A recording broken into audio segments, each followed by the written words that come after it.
Hi everyone, welcome back. Today I'm going to be showing you all step by step how to put together a fabulous classic sponge cake. It's going to be just like its namesake, light, airy, spongy. So let's get started. So before we begin, there's a couple of things I want to share with you guys about making a sponge cake. So it's not as straightforward as perhaps just adding wet into dry.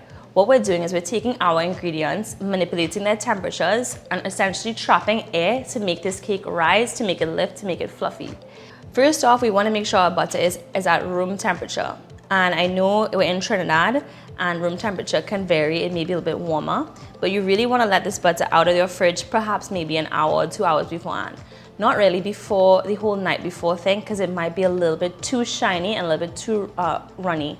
Really want to get the air to be trapped within this butter to make it really nice and fluffy when we're creaming everything together. So we are actually going to have to sift our flour today. I know a lot of the times we try to avoid sifting or sifting it to be a little bit messy, but this way we're going to get the air in between each tiny particle of flour, and it's really going to help us achieve that really lifted and fluffy sponge cake that we all love.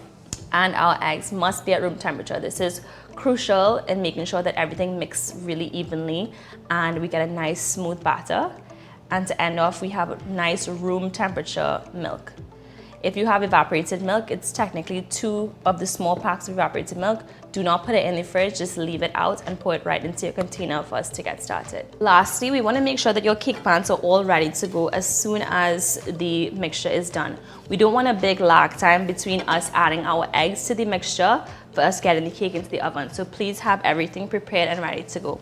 Here I'm using 6-inch cake tins and I have a piece of wax paper and it's sprayed with some non-stick spray just to help me get it out when we're done. So we're gonna split this process up into 3 parts.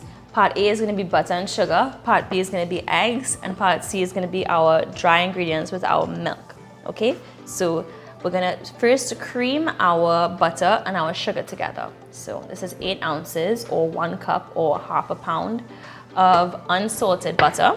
And we put in 1 3/4 cups of granulated sugar. So I'm actually using a KitchenAid mixer today, or a stand mixer, with our paddle attachment.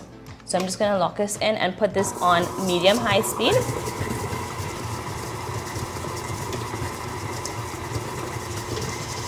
And like I was saying before, it's very important that your butter is soft, but it can't be too soft. Sometimes it's a little bit too shiny. You're seeing some of the actual liquid happening in the butter, and you're not gonna trap as much air, and it's really gonna be hard for that egg to get into that butter and really start to mix together. So at certain points in this video, I'm gonna stop and I'm gonna show you what we're looking for that nice cream texture. So this process should take about 5 minutes. So I'm just gonna kind of just let this go. So just as how mine is pretty much oil and egg sort of forced together to make this homogeneous mixture, it's sort of the same thing we're doing with a sponge cake. We're trying to get everything to be smooth and silky. We can't have any separation or something like your cake dropping or it coming just out a little bit funny. That may happen. So we're gonna try to avoid that, and we're gonna take our time and make sure this comes out really, really good. So I've just increased the speed to medium-high, and my KitchenAid is a little bit wobbly, so I'm just holding on to the bowl so that it doesn't fly off and hit you all in the face. All right, so it's been about 2 minutes, and I would say we're halfway there to getting our butter and sugar all creamed together. So as you can see, it's getting a bit lighter. We just want to make sure we scrape the bowl, and we're gonna let that go again for about another 2 to 3 minutes.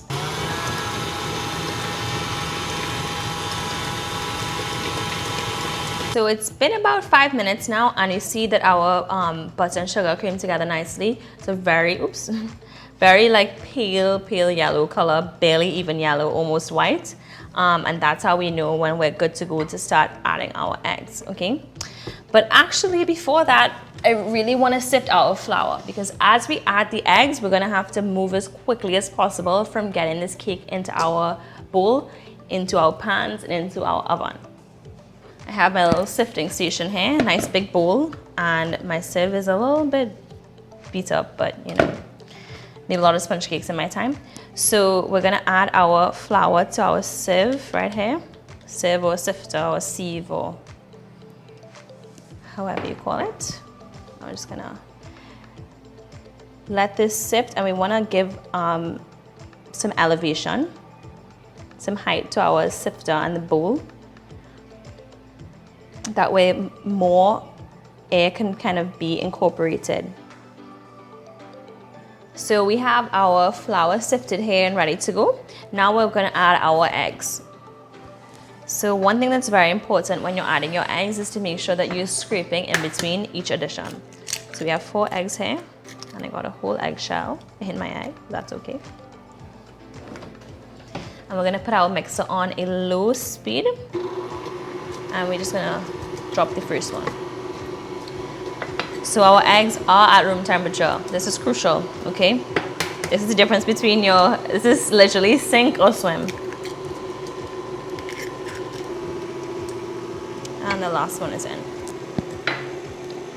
I'm gonna stop, give it a scrape. I'm just gonna put this on a high speed and let this go.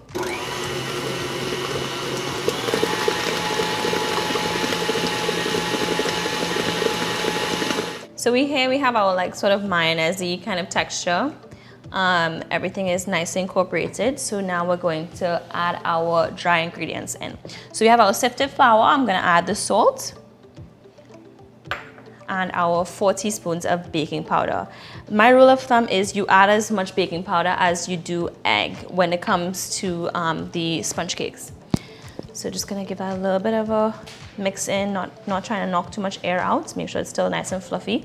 And we're going to add our dry and our milk in different additions. We're always going to start with our dry first. So it's our first spoon. This is probably half a cup. Add that in, and on low speed, we're just gonna mix it in.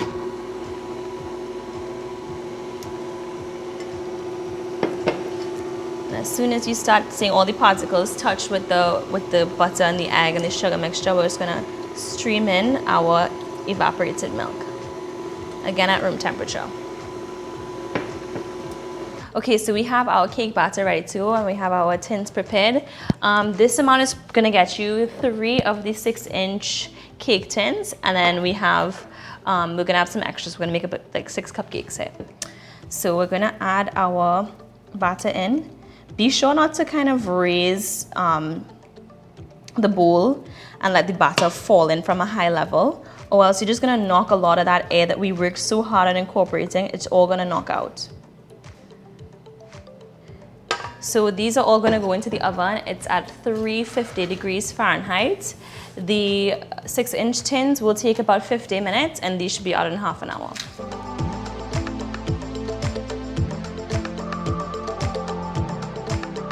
Okay, so while our cake's in the oven, we're gonna make our frosting, and I'm gonna show you guys how to make a basic buttercream. This is kind of how I make it, and it's also known as an American style buttercream. So this is fairly simple.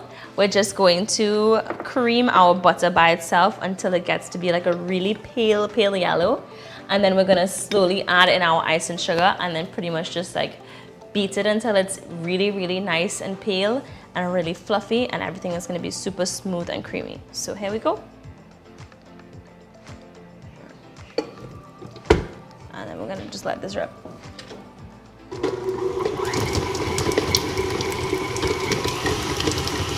Once again, we want our butter to be soft, but not soft to the point where it's liquidy. Again, we wanna really trap that air and make sure that our butter is gonna be really light and fluffy. So you see here, the butter is really whipped. It has definitely doubled in volume size.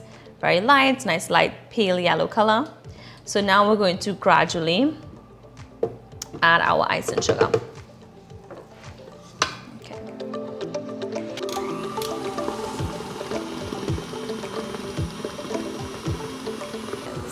So our frosting is just about done. It's nice and whipped. It's a lot of sugar and butter happening. It's really nice and light. So this is what we're gonna use now to frost our cakes.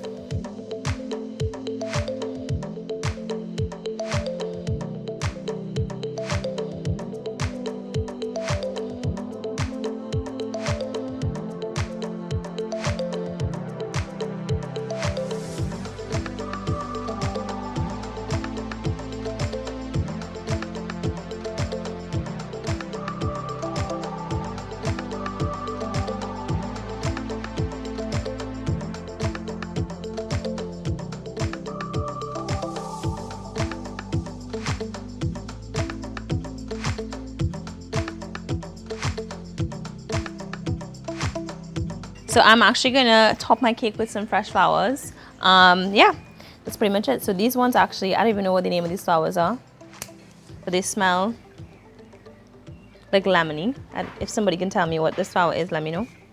So I'm gonna use these because we have an abundance and they're gonna be really pretty on top of the cake.